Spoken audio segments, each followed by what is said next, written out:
Hello guys, നമ്മൾ ഇന്ന് എങ്ങോട്ടെങ്കിലുമൊക്കെ പോകാമെന്ന് വിചാരിച്ചിട്ട് എക്സിറ്റർ എന്ന് പറഞ്ഞ സ്ഥലത്തോടെ പോവുകയാണ്. എൻ്റെ ബർത്ത്ഡേ സംബന്ധിച്ച് നമ്മൾ എങ്ങോട്ടെങ്കിലുമൊക്കെ പോകാമെന്ന് വിചാരിച്ചു. കുറച്ച് മുന്നെടുത്ത വീഡിയോ ആണ്, ഞാനിപ്പോൾ എഡിറ്റ് ചെയ്യുന്നേ ഉള്ളൂ. അങ്ങനെ നമ്മൾ ട്രെയിൻ ഇറങ്ങി വിശന്ന് ഒരു ലാറ്റയും മേടിച്ചു, പിന്നെ ഒരു വേറെ സംഭവം കൂടി മേടിച്ചു. നമ്മൾ മെഗ്ഡി തപ്പി പോയതാണ്, കാരണം മെഗ്ഡിയിലാണ് നമ്മൾ അഫോർഡബിൾ ആയിട്ടുള്ള റേറ്റിൽ വരുന്നത്. ഇവിടെയൊക്കെ ഭയങ്കര റേറ്റ്. ചീസ് കൊറിസോ എന്ന് പറഞ്ഞിട്ട് ഒരു ഈ സംഭവം കൂടി മേടിച്ചു ഗൈസ്. അത് ഇന്നവരെ കഴിച്ചുള്ളൂ. ഇതുവരെയുള്ള പൊതുവെ കുറേ അധികം സാധനങ്ങളൊന്നും ഞാൻ കഴിച്ചിട്ടില്ല. പിന്നെ ഞാൻ പിന്നെ മെഗ്ഡി കയറി എന്തെങ്കിലും ഓർഡർ ചെയ്യാന്ന് വിചാരിച്ചു. മെഗ്ഡി എന്നാണ് നമ്മുടെ അഫോർഡബിൾ റേഞ്ചിനുള്ള കാര്യങ്ങൾ മാത്രം ഉള്ളൂ അവിടെ. നമ്മൾ നാട്ടിലൊക്കെ മെഗ്ഡി എന്നൊക്കെ പറയുമ്പോൾ ഭയങ്കര കാശാണ്. പക്ഷെ ഇവിടെ സത്യം പറഞ്ഞാൽ സാധാരണക്കാരുടെ എന്താ പറയുക ഫുഡ് അടിക്കുന്ന സ്ഥലമാണ് ഇത്. എല്ലാത്തിനും കൂടി ഒരു 11 കൊണ്ടായിരുന്നു. ഇവിടെ ബാക്കിയുടെ ഭയങ്കര ഇതാണ്. ഒരു റോള്, ഒരു ബർഗർ, പിന്നെ ഒരു ഡെസേർട്ട്, വെള്ളം, അതിനൊക്കെ തന്നെ പെരുന്നുണ്ടാവില്ല. പക്ഷെ നാട്ടിലിങ്ങനെയല്ല. ഇവിടെ ഇങ്ങനെയില്ല. വേറെ ഷോപ്പിലൊക്കെ പോയി കഴിഞ്ഞാൽ ഭയങ്കര. അതുകൊണ്ട് നമ്മൾ പാവപ്പെട്ടവർ പോകുന്ന കടയാണ് മെഗ്ഡി ഇവിടെ.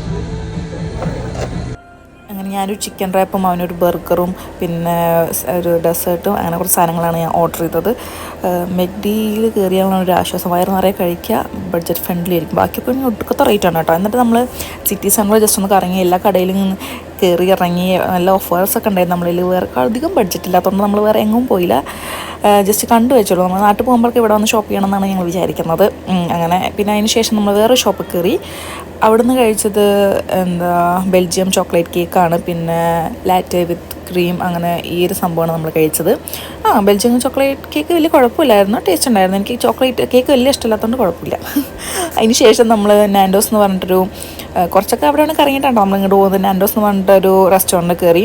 അവർ കുറേ പ്രൊഡക്റ്റ് ഉണ്ട് കേട്ടോ. അവർ കുറേ എന്താ പറയുക സോസും കാര്യങ്ങളും എന്തൊക്കെയോ ഉണ്ട് അവരേതായിട്ട്. പിന്നെ ഈ ഒരു സംഭവം മേടിച്ചത് ഒരു ഫെർമെൻറ്റേഷൻ ഡ്രിങ്കാണ്. എനിക്ക് വലിയ ഇഷ്ടപ്പെട്ടില്ല, എന്നാലും വലിയ കുഴപ്പമില്ല. ഞാൻ അത് ആദ്യമായിട്ടാണ് കഴിക്കുന്നത്. നമ്മൾ മെയിനായിട്ട് ഈ ഒരു സ്പോട്ടിലോട്ടാണ് വന്നത്, ഈ ചർച്ചിലോട്ടാണ് വന്നത്. പക്ഷേ ഇത് മെയിൻ്റനൻസ് കാരണം അത് അടച്ചിരിക്കുന്നു, ഉള്ളിൽ പോകാൻ പറ്റില്ല ഗൈസ്. അങ്ങനെ നമ്മൾ ഒരു വഴിയില്ലാത്തതുകൊണ്ട് നമ്മൾ വീണ്ടും അവിടെ തന്നെ തെണ്ടിത്തിരിഞ്ഞ് കുറേ കടയിലൊക്കെ പോയി. കുറേ ലിക്കർ ഷോപ്പായിരുന്നു കേട്ടോ. അത് കുറേ എന്തൊക്കെയോ കുറേ ഉണ്ട്. എനിക്കന്ന് അറിഞ്ഞൂടോ. 25-30 വർഷമുള്ള പഴക്കമുള്ള കുറേ ലിക്കേഴ്സ് ഉണ്ട്. അത് നല്ല വിലയാണ് കേട്ടോ. എനിക്കറിയത്തില്ല, ഇവൻ പറഞ്ഞതാണ്. ഇത് കണ്ടില്ലേ, 15 വർഷം, 25 വർഷം, പിന്നെ കുറേ ഇതുണ്ടല്ലേ ഷേപ്പുള്ള നല്ല നല്ല ചന്തല കുപ്പികളുണ്ട്. അങ്ങനെ നമ്മളവിടെ കുറച്ച് നേരം ഇതൊക്കെ നോക്കിയിരുന്ന്. ഇതുണ്ട് 25 വർഷം പഴക്കമുള്ള എന്തോ ആൻ്റെ സൈനും കാര്യങ്ങളൊക്കെ ഉണ്ട്.